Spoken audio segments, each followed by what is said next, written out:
Naalala ko tuloy yung alternator na bibili. walang leak itong. Ayaw ko kasi natambak. Sa bagay, panalo ka naman dyan eh. Pag ano. Yung iba kasi mahal magbenta, tinatambak nila. Oo. Panalo ka naman kasi dito. Gusto ko kasi ikot agad. Kita ka agad ang pera. Para walang abala, no? Dat una gagawin doon. Ang kalat kasi ng ano eh. Power steering sa engine bay. Sino ba ang gumagawa sa'yo ng EPS? Hindi, wala pa. Ngayon na ako mag-ipis. Ito ang kukunin natin. Ibaba natin yung talangka. Kaya dito ang kukunin natin ng brake lines. Yan. Lilipat natin doon sa AG hatch. So, sa mga naghahanap dyan ng power steering, mayroon dito. Saka ito, buo. Raking pinyong buo to. Mga naghahanap kayo, message nyo lang si Peter dito sa San Rosario, San Pedro.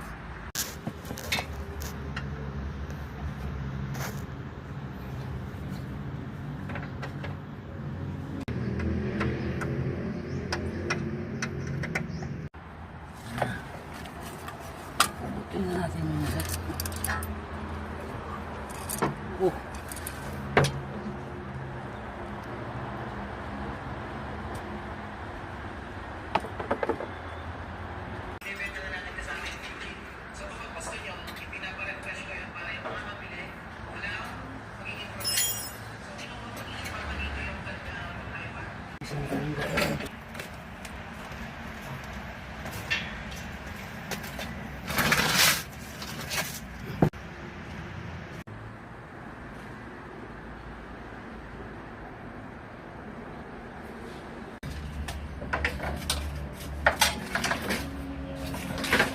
Yan.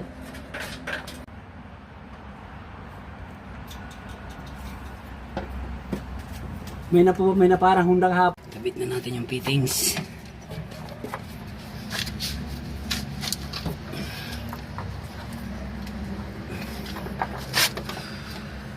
Para sa harapan, ay sa likod.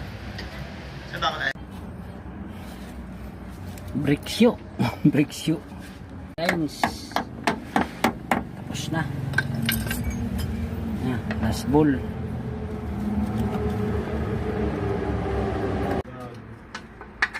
Ano ba naka-center stand? Hindi. Side stand lang? Nakabukas yung motor.